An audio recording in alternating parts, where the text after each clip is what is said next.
حضور اکرم صلی اللہ علیہ وسلم نے ہر چیز کو کھول کھول کے بیان کیا ہے، کھول کھول کے۔ کیا خوبصورت دعا ہے، اللہم انی اعوذ بک من زوال نعمتک وتحول عافیتک وفجاعت نقمتک وجمیع سخطک۔ ہائے کیا دعا ہے یہ، کیا دعا ہے کہ اے اللہ، اس کا مطلب کیا ہے؟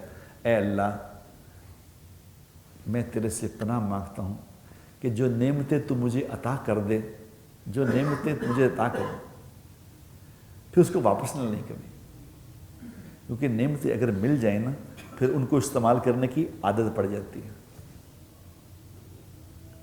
اچھا، کیا ایک تو یہ دعا مانگی کہ اللہ اب نعمتیں چھینی نہ، اب واپس نہ لیں، تو اب آگے کیا؟ تحول عافیتی کا۔ تحول عافیتی پتہ کیا ہوتی ہے؟ بعض اوقات انسان پہ کئی آپ لوگ دیکھے ہوں گے، ایک تو نعمتیں چھن گئیں، ایک تو جو نعمتیں تھیں وہ چھن گئیں، ساتھ بیماری بھی آ گئی، پیسے بھی نہیں رہے، گاڑیاں بھی نہیں رہیں، اور ساتھ گردے بھی فیل ہو گئے، ہارٹ اٹیک بھی ہو گیا، شوگر بھی لگ گئی۔ تو نبی نے کیا سکھایا کہ اللہ سے صبح شام دعا مانگا کرو، یا اللہ ایک تو نعمتیں نہ چھینی، یا اللہ نعمتیں نہ چھینی، اور دوسرا کسی ایسی مصیبت میں نہ پھنسائیں جس سے میرا دل کمزور ہو جائے، ایسا نہ کریں۔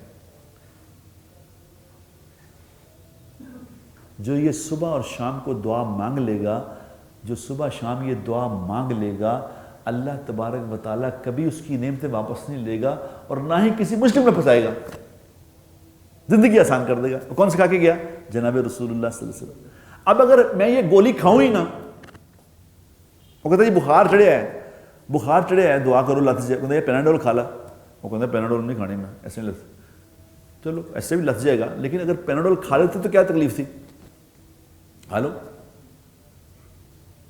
اس کی مثال یوں ہے کہ ایک آدمی کسی کو جا کے کسی نے کہا حضرت دعا فرمائیں میرا بیٹا اللہ مجھے عطا فرمائے، مجھے بیٹا مل جائے۔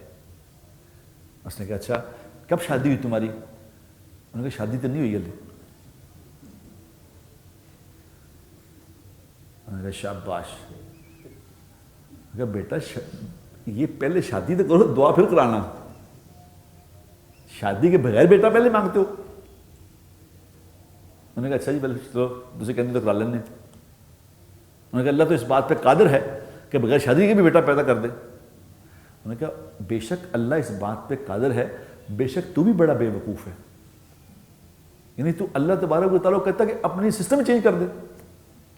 وہ ایک ہی دفعہ کیا تھا اللہ نے، وہ اپنی قدرت دکھانے کے لیے کیا تھا، لیکن اللہ کی یہ ترتیب نہیں ہے۔ تم دعا تو سیکھو، تم دعا تو مانگو، اس کو زندگی حصہ تو بناؤ۔